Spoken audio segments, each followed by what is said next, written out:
तो भाई ये हैं अनिरुद्ध जी के जो है लंगोटिया यार, बचपन में साथ में रहे हैं, तो इनसे पाते थे, उपद्रवी शरारती थे कि नहीं? तो अंकल जी ये बताइए कि अभी तक जो है आपके गांव में कोई नायब तहसीलदार हुआ है? नहीं हुआ है।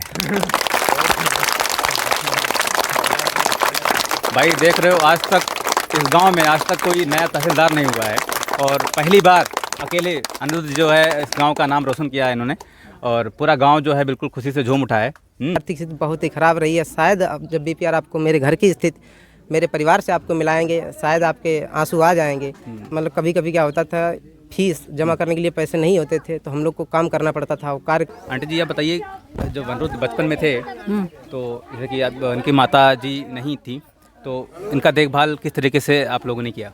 प्रधान जी हैं गांव के और पूर्व प्रत्याशी भी रहे हैं, और भाई साहब को एक भेंट कर रहे हैं, तो आपको कैसा फील हो रहा है? गांव का आपका नाम रोशन किया है अनुज जी ने हमारी तो जैसा कि जानते हैं कि हम लोग भागीदारी भवन के सहपाठी रहे हैं, और इतना बुरी परिस्थिति, जिस तरह से आर्थिक स्थिति हम लोग नहीं जानते थे कि ऐसी है, और आप देख सकते हैं कि किस तरीके से अनुज भाई का जो है घर है, उनके माता पिता से भी मिलाते हैं। और हेलो एवरीवन, आप सभी का इस वीडियो में स्वागत है।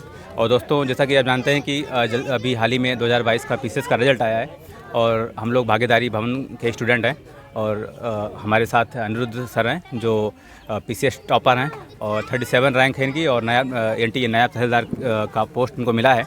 और वहाँ से हम लोग लखनऊ से भागीदारी भवन से चले, और रास्ते में चलते चलते और फिर इनके घर पहुँचे, और अनिरुद्ध भाई से जानेंगे कि क्या परिस्थितियाँ रही हैं और कैसे इन्होंने सिचुएशन को फेस किया, और बहुत सारी चीज़ें जानेंगे। और स्ट्रेटजी क्या है इसके बारे में अलग से वीडियो बनाएंगे। फिलहाल इनके घर किस तरह से है, और हाँ परिस्थितियाँ कैसी रही हैं, और माता पिता किस तरीके से इनको पढ़ाए हैं, तो इन सारी चीज़ों को इसमें हम बात करेंगे। तो सबसे पहले अनिरुद्ध भाई हैं, अनिरुद्ध भाई से जानते हैं क्या है। सर आपका बहुत बहुत स्वागत है इस वीडियो में। धन्यवाद। हाँ, जैसा हम लोग देख रहे हैं कि आपका यहाँ से स्टार्ट हुआ, ऐसा गाँव है, बहुत ही दूर आपका जो भी रही हैं स्कूल्स वगैरह, तो उसको किस तरीके से आपने हैंडल किया? सबसे पहले तो आपको वीडियो बनाने के लिए बहुत बहुत धन्यवाद। जैसा कि हमारे मित्र बता चुके हैं कि हम एक ग्रामीण पृष्ठभूमि से ताल्लुका रखते हैं। हमारी प्राथमिक शिक्षा हमारे गांव क्षेत्र से हुई है। उसके बाद मैंने अपनी इंटरमीडिएट की शिक्षा अपने जिगर जनपद से की है।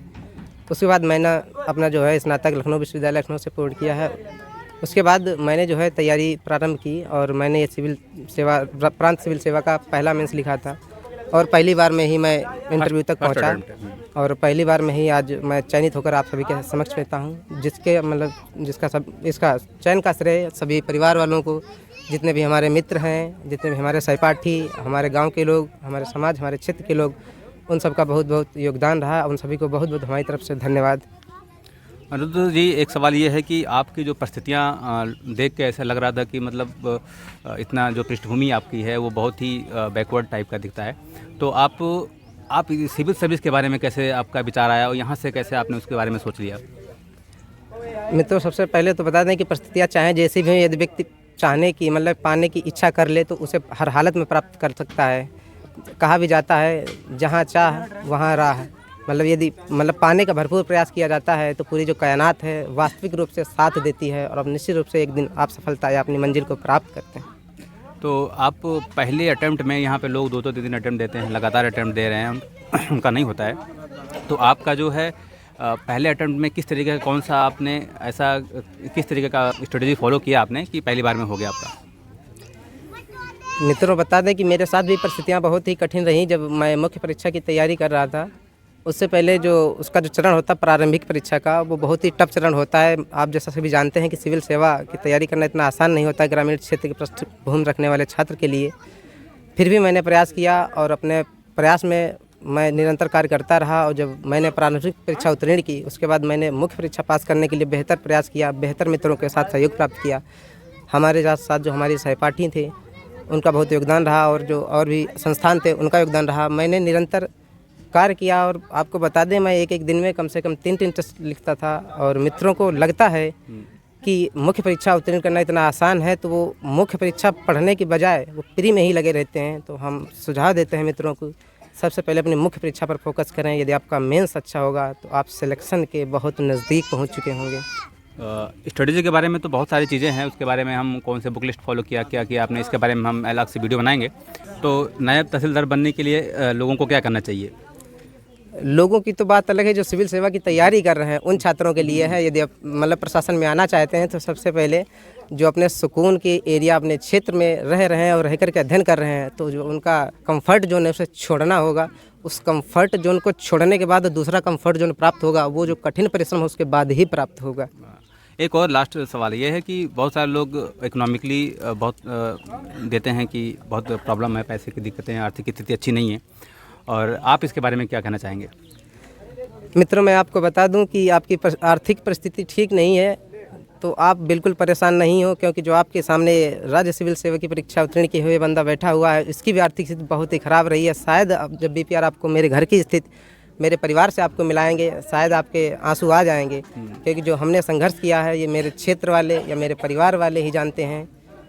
हमारे हमेशा मतलब कभी कभी क्या होता था, फीस जमा करने के लिए पैसे नहीं होते थे तो हम लोग को काम करना पड़ता था, वो कार्य करके हमने फीस जमा की। कभी कभी जिन लोगों से मदद मांगी जाती थी तो एक साथ पैसा देने के लिए मना कर देते थे, लेकिन हमें फ़ीस जमा करनी रहती थी अपने समय पर, उसके लिए हम काम करके अपनी फ़ीस जमा करते थे।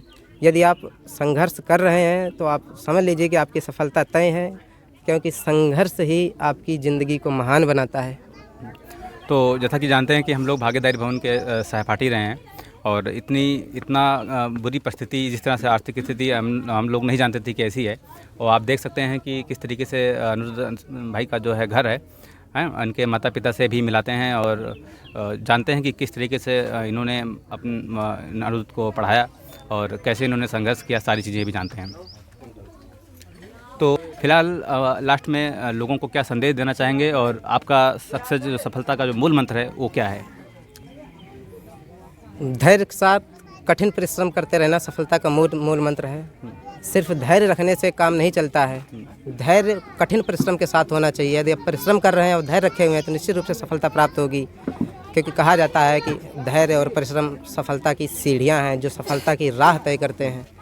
इसलिए और संदेश की बात है तो जो भी हमारे मित्रगण तैयारी करना चाह रहे हैं या करते हैं, उन सभी के लिए एक सकारात्मक संदेश है। उनके सामने बहुत ही कम समय में मैंने सिविल सेवा में सफलता प्राप्त की है, आपके समक्ष बैठे हैं आपके सहयोग करने के लिए। इसके अतिरिक्त यदि कोई बंधु सिविल सेवा की तैयारी कर रहा है तो निरंतर तैयारी करने में लगा रहे, और वो निश्चित मतलब सही गाइडेंस में या सही मार्गदर्शन में तैयारी अपनी करे, इधर उधर भटकाव से बचे, क्योंकि ये सिविल सेवा जो है बहुत ही धैर्य और लगन, दृढ़ इच्छा शक्ति की मांग करती है। तो दोस्तों, ये अनुरुद्ध सर के जो है भाई हैं, छोटे भाई हैं, है ना? जी। तो छोटे भाई हैं और ये उनके हमेशा साथ रहे हैं, तो ये जो परिस्थितियाँ उन्होंने झेला है उसको बेहतर तरीके से जानते हैं। तो सबसे पहले इनसे जानते हैं कि किस तरीके के अनुरुद्ध सर रहे हैं और इनका क्या रहन सहन था। बताइए, अनुरुद्ध भाई जो थे उनका किस तरह से उन्होंने अपने सिचुएशन को फेस किया? भाई साहब, पहले तो हम सब लोग बहुत ही मतलब आर्थिक स्थिति से कमज़ोर थे, और सबसे पहले हमारे भैया ने पढ़ाई करके अपने गांव से ही 8वीं तक की पढ़ाई पूरी की, और फिर हरदोई गए, वहां से अपनी हाई स्कूल इंटर स्कूलिंग की, फिर वहां से रहकर फिर लखनऊ में तैयारी करी, रूम लेकर तैयारी की, और फिर बहुत ही मेहनत के साथ, बहुत कड़ी मेहनत करके सफलता प्राप्त की भैया। तो आर्थिक स्थिति बहुत ही वीक है, जैसा कि हम लोग देख ही भी रहे हैं, तो उसको कैसे मैनेज किया आप लोगों ने? भैया सब भैया की मेहनत थी बस। आप क्या कर रहे हैं? भैया हम अभी बीएससी एग्रीकल्चर कर रहे हैं कानपुर यूनिवर्सिटी से, थर्ड ईयर का 5th सेमेस्टर है। तो आप भी सिविल सेवा में आना चाहते हैं? जी बिल्कुल, ग्रेजुएशन करने के बाद अच्छा। तैयारी करेंगे। तो आपकी स्ट्रेटेजी क्या रहेगी, थोड़ा बहुत बताएं। अब हमें तो अपने भाई के नक्शों कदम पे चलना है या फिर कुछ नया करना है? जी बिल्कुल, हमें तो अब अपने भैया के मतलब सारे ही बस उनके जो पढ़ाई की है उनका देखकर बस थोड़ा ही बहुत पढ़कर जल्दी सफलता मिलेगी। अब तो आपका लक्ष्य बहुत आसान हो गया, क्योंकि बहुत सारी चीज़ें आप बहुत ही आसानी से जान जाएंगे, है ना? तो मतलब आप कब से स्टार्ट कर रहे हैं तैयारी? बस ग्रेजुएशन हो जाने के पहले शुरू करेंगे। तो दोस्तों, जैसा देखा आपने कि ये अनुरुद्ध सर के जो है छोटे भाई थे, इन्होंने बताया कि कैसे इन्होंने अपनी आर्थिक स्थिति को कैसे संभाला और किस तरीके से अनुरुद्ध भाई को पढ़ाया गया। और अब आते हैं अनुरुद्ध भाई के जो पिताजी हैं, उनसे जानेंगे कि किस तरीके से अनुरुद्ध बचपन में किस तरीके की परिस्थितियाँ रही हैं, कैसे अनुरुद्ध को बचपन में इन्होंने पढ़ाया और स्टार्टिंग में शुरू से ही ये कैसे रहे हैं। तो अंकल जी बताइए कि अनुरुद्ध जो बचपन में रहे हैं, उनकी पढ़ाई लिखाई का क्या स्थिति रहा है? पढ़ाई लिखाई तो समझ लो सही चलती रही। उसके बावजूद हम LIC का काम करते थे। हमारे बड़े लड़के ने इनको छोड़कर इधर उधर भागने की कोशिश की। फिर हम LIC का काम छोड़ दिया और बच्चों की तरफ मुड़े। बच्चों को जो कुछ भी मैंने कर पाया वो किया पढ़ाने के वास्ते। फिर ये आगे बढ़ते गए उसी सहारे से, और यही अपना वो कर्तव्य रहा है भैया। तो अनिरुद्ध जी की जो माता जी थी उन्होंने काफ़ी संघर्ष किया, तो आप उनके बारे में क्या कहना चाहते हैं? वो ठीक थी लेकिन वो ख़त्म हो गए। इसके बाद हमको ही फिर वो करना पड़ा इन बच्चों के साथ में, और फिर करते रहे जो कुछ करना था वही करते रहे, साथ देते रहे जितना दे सके। तो अनिरुद्ध जो बचपन से होनहार थे कि? हाँ, बचपन से होनहार थे। हाँ, बचपन से होनहार थे। तो जब मैं पढ़ने के लिए कहते थे, हमारे दोनों बच्चे हमारे साथ में रहते थे और पढ़ने के लिए तत्पर तैयार हो जाते थे। अब तो जिस अनिरुद्ध का सिलेक्शन हो गया जैसा कि आप जान रहे हैं, तो मतलब आपको कैसा अनुभव हो रहा है? बहुत अच्छा, बहुत दिलजान से खुशी का अनुभव हो रहा है हमको। अच्छा है। तो अभी इस बच्चे समय के लिए धन्यवाद है, हमारे लिए बहुत बहुत धन्यवाद। तो इस समय आप क्या कर रहे हैं? इस समय तो ऐसे ही खेती बाड़ी हल्की फल्की है वही कर रहे हैं और मजदूरी कर रहे हैं। तो जान रहे हैं ना, PCS अधिकारी हो गए हैं, नायब तहसीलदार, तो कभी आपने कभी सोचा था कि इतने बड़े ऑफिसर बनेंगे, अधिकारी बनेंगे? ये नहीं सोचा था। हमने कहा पढ़ के हमारे बच्चे कुछ न कुछ हो जाएंगे तो हमको कुछ आनंद आएगा, यही हम सोचते थे तो भैया। आपने जीवन में कभी नायब तहसीलदार से मिला है आपने कभी? मिले हैं, कई बार मिले हैं। अच्छा। हाँ। तो अब हैं हमारे साथ अनिरुद्ध जी के जो है बड़े भाई हैं, और इनसे जानेंगे कि ये किस तरीके से अनिरुद्ध को जानते हैं। तो सबसे पहले आप अनिरुद्ध के बारे में क्या जानते हैं? शुरू से अनिरुद्ध कैसे रहे हैं? बहुत छोटा सा मेरा भाई था, इतना छोटा सा था, उसको खिलाते थे। बड़ा हुआ, अपने पढ़ने लिखने लगा। मेरी शादी हो गई, मैं अलग हो गया। अच्छा। उसके बाद पिताजी ने उसको पढ़ाने लिखाने में मदद की। तो आप क्या कर रहे हैं? मैं तो मेहनत मजदूरी करता हूँ। अच्छा अच्छा। तो कैसा लग रहा है आपको? बहुत इतने अच्छा बड़े है। अधिकारी बन गए, ऑफिसर बन गए। बहुत आपको हम पूरा गांव बिल्कुल देखिए, पूरा गांव जो है हाँ, किस तरीके से, थोड़ा दिखाइए जरा कि पूरे गांव के लोग किस तरीके से इकट्ठा हैं। और जैसा कि आप वीडियो में देख ही रहे हैं, वीडियो में आपने देखा ही है कि पूरे गाँव के लोग जो है खुशी से नाच रहे थे। और तो आपको कैसा लगा? बहुत अच्छा लगा, बहुत बढ़िया। धन्यवाद मेरे भाई को। हाँ, मैं गर्व है। बहुत बड़ा बहुत बड़ा काम, बहुत बड़ा काम किया। हाँ, बहुत बड़ा काम किया मेरे भाई ने। तो दोस्तों ये हैं अनिरुद्ध, हमारे साथ जो है अनिरुद्ध की चाची हैं। और जैसा कि आप जानते हैं कि अनिरुद्ध की माता जी नहीं हैं, और इन्होंने अनिरुद्ध के माता के दायित्व इन्होंने लोगों ने निभाया है।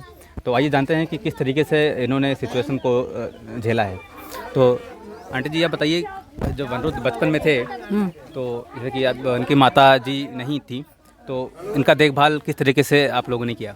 हमने इनका बहुत दुखते, बहुत प्रेम तेरे इनका से पालो, सब जन आवर रहा, यहाँ खाना पीना बनाए रहा, खवाए रहा, राखे रहा, पढ़ा लिखा इनका करो। तो तहसीलदार बनने के बाद आंटी जी आपको कैसा लग रहा है? बढ़िया लगी रहो, खूब बढ़िया लगी रहो। हमारे भगवान महाराज खूब फरे फूल है, खूब बढ़िया हो जाए रहा है। हाँ हाँ, खूब हमका सबका खूब अच्छो है, बढ़िया है। हमारे परिवार में यहाँ भैया निखरी गए, सब निखर जाए हैं। हाँ, अनिरुद्ध जो है तहसीलदार बन गए, अधिकारी बन गए, आपको कैसा लग रहा है? बहुत अच्छा लग रहा है, बहुत बढ़िया लग रहा है। भैया हमारे छोटे पर रहे, छोटे अब बड़े लिखे पढ़ के है, तहसीलदार बन गया। बहुत खुशी हमका लोगन कहीं है, बहुत बढ़िया रहो। चाची जी आप अनिरुद्ध जी अधिकारी बन गए हैं, तो आपको कैसा फील हो रहा है? बहुत बढ़िया काम हुआ है भैया, हमका सबका बहुत खुशी भाई। ये छोटे पत्ते रहते रहे, हम सबको ऐसे ही पाली के तो बड़ा कई दोनों की महतारी नहीं रहे, तो हमका सबका बहुत खुशी हुई है। तो दोस्तों ये है अनिरुद्ध जी के चाचा जी हमारे साथ हैं, और इनसे जानेंगे कि ये अनिरुद्ध के पढ़ाई में किस तरीके से सहयोग किया इन्होंने। तो सर सबसे पहले ये बताइए कि अनिरुद्ध जी जो है पढ़ाई लिखाई किया और आपने उसमें बहुत सहयोग किया, तो किस तरीके की सहयोग आप करते रहते थे? सहयोग जब जो कुछ भैया हमारे सबको बनो तो उन सब चीज़ सहयोग करी। और ये बच्चा हम लोग कहे इतना आगे बढ़े और आगे पीढ़ी अबे वाली आगे बढ़वे कोशिश करे। जो इनके भाई बन रहे तो आगे जैसे ये लोग वही चीज़ पर भैया कोशिश करें कि यही चीज़ का जो आगे बढ़ाएं। हाँ, तो अभी अनिरुद्ध जी जो है तहसीलदार हो गए, तो आपको कैसा महसूस हो रहा है? बहुत बढ़िया भैया रहो, बहुत बढ़िया। हाँ, बहुत अच्छो रहो है। हाँ, बहुत बहुत धन्यवाद हो भैया। तो अंकल जी ये बताइए कि अभी तक जो है आपके गांव में कोई नायब तहसीलदार हुआ है? नहीं हुआ है।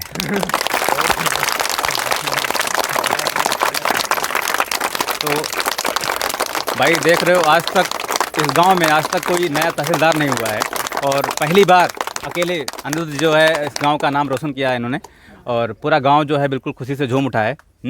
और अभी भी कुछ गांव वालों से भी लोगों से जानते हैं कि अनिरुद्ध के बारे में लोग क्या जानते हैं। तो भाई ये हैं अनिरुद्ध जी के जो है लंगोटिया यार, बचपन में साथ में रहे हैं, तो इनसे जानते हैं कि किस तरीके का जो है परिस्थितियाँ रही हैं इनके साथ बिताने का जो अनुभव है वो कैसा रहा है। तो अनिरुद्ध के बारे में आप क्या जानते हैं? बहुत कुछ जानते हैं। बचपन में कैसे रहे हैं अनिरुद्ध? बचपन में पढ़ते भी थे, इनने मजदूरी किए, खेतों में काम किया है, तब जाके कभी पैसे कम पड़ते थे तो काम करके तब पूरे करते थे। कभी पेपर में कभी कहीं ज़रूरत पड़ी है, इन्होंने खेतों में काम किया है। इनके भाई हैं, पिताजी हैं, सभी लोगों ने। पढ़ाई लिखाई में बचपन में कैसे थे? सही थे, खुरापाती कोई नहीं थी, सही अच्छे थे। शरारत तो नहीं करते थे? ना, किसी से नहीं।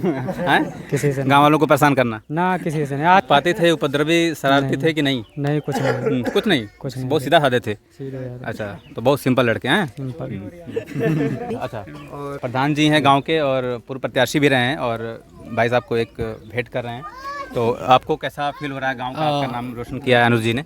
हमारी आशाएं भी यही थी कि इनके बारे में सुना था कि इंटरव्यू तक गए हैं, तो हमारी मनोकामनाएं थी कि ये उज्जवल भविष्य इनका होगा और ये टॉप रैंकर में सेलेक्ट होंगे। फिर भी इन्होंने आशाओं के मुताबिक ही किया है और हम इनसे आशाएं लगाएं कि IAS करें।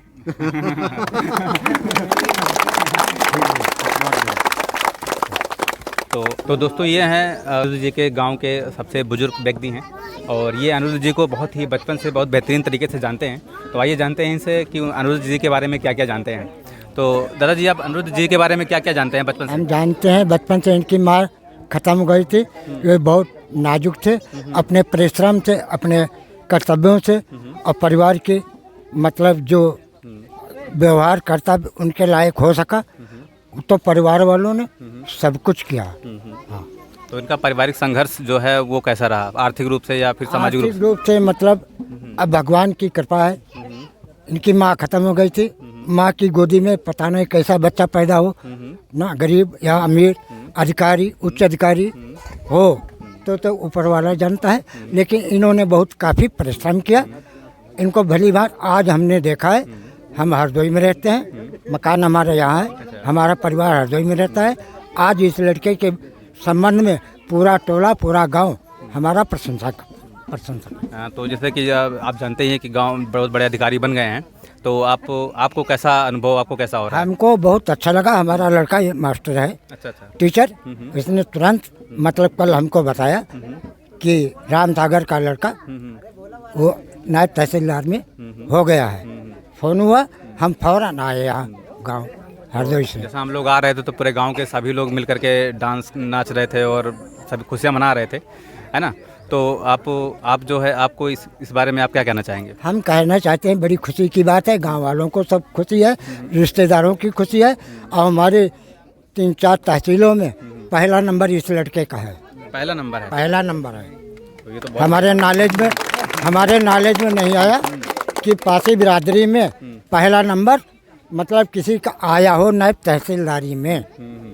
हाँ, एक हमारे चाचे का लड़का है, उसका वो पहले हो चुका था, दूसरा नंबर इसका फर्स्ट चांस पे अपनी मेहनत परिश्रम से ये बच्चा उठा है।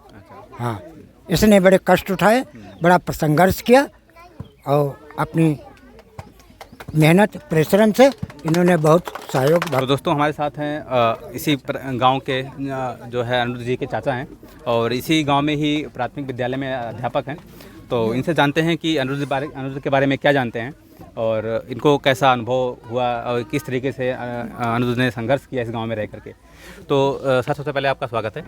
जी, मुझे बहुत ही खुशी है कि ये जो है नायब तहसीलदार पद पे जो है इनका चयन हुआ है और ये बचपन से ही जिस आधार से बाबा साहेब बहुत संघर्षों से गुजरे हुए, इसी तरीके से हम लोगों के लिए, हम इनसे बड़े हैं लेकिन हम लोगों को शुरुआत से ये था कि कुछ ना कुछ गांव के लिए करेंगे।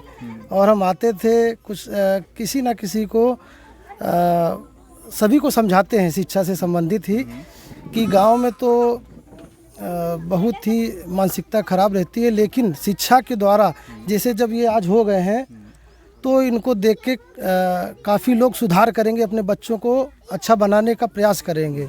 क्योंकि नहीं तो ये रहता है नकारात्मक सोचे तो बहुत हैं, लेकिन अब जैसे हो गए हैं गांव के लोग ये सोचेंगे कि पढ़ाई के बल पर भी कुछ किया जा सकता है, ये नहीं है जी। इन्होंने संदेश दिया है और हम लोगों को तो बहुत खुशी है। हम तो हरदोई में थे, पता शाम को भी पता चला, और यही है, हमने कहा ये जो पल है इनके साथ में शामिल हुआ जाए।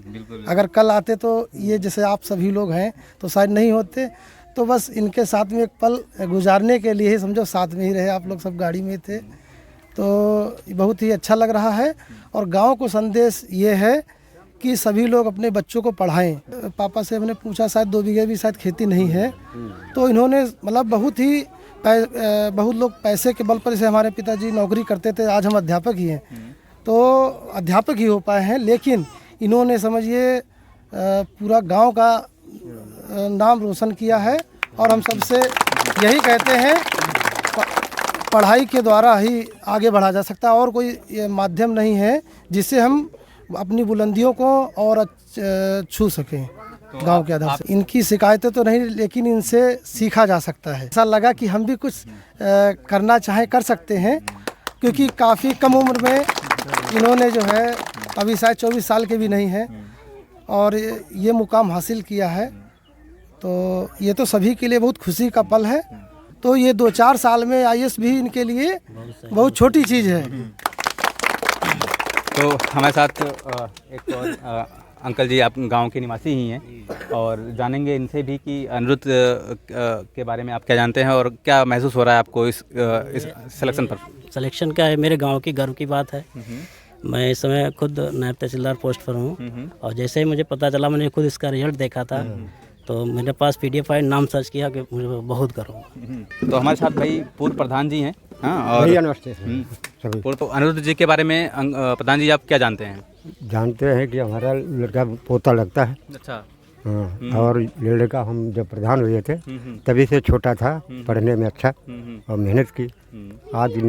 आज उसने हमारे गांव का ग्राम सभा का नाम, तो जिले का नाम रोशन कर, जिले का नाम रोशन किया। तो आप जो है क्या प्रोग्राम वगैरह कुछ ऐसा रखना चाह रहे हैं? हमारी इच्छा है कि ये लड़का कम से कम IAS जल्दी से जल्दी दोस्तों, ये हमारे साथ हैं अनिरुद्ध जी के दादाजी, जो गांव के एक बुजुर्ग व्यक्ति हैं और अनिरुद्ध जी के बारे में भी बहुत कुछ जानते हैं। तो दादाजी, अनिरुद्ध बचपन में कैसे रहे? बचपन में भैया छोटे हो तो महतारी बहुत छोटे से खत्म हुए रहे, तो बहुत तकलीफ भाई, बहुत कुछ। आज हमारे भैया सब लायक भैया, उनका भैया बहुत खुश है। आज सब लायक हमारे भैया, और आगे बढ़े कोशिश करें। अन्य बच्चा हमारे हैं जगते हैं, तो उन्होंने आगे जाए बढ़े कोशिश करें भैया, हमारे भैया के लिए। आप जो है गांव वालों को या लोगों को क्या संदेश देना चाहेंगे? सब भाई आगे, जब के छोटे बड़े लड़का हैं तो आगे बढ़े। हाँ, हमारे भैया के सब हों, सब बहुत बढ़िया हों, उनका बहुत पढ़ाई लिखाई करें। हाँ, पढ़ाई।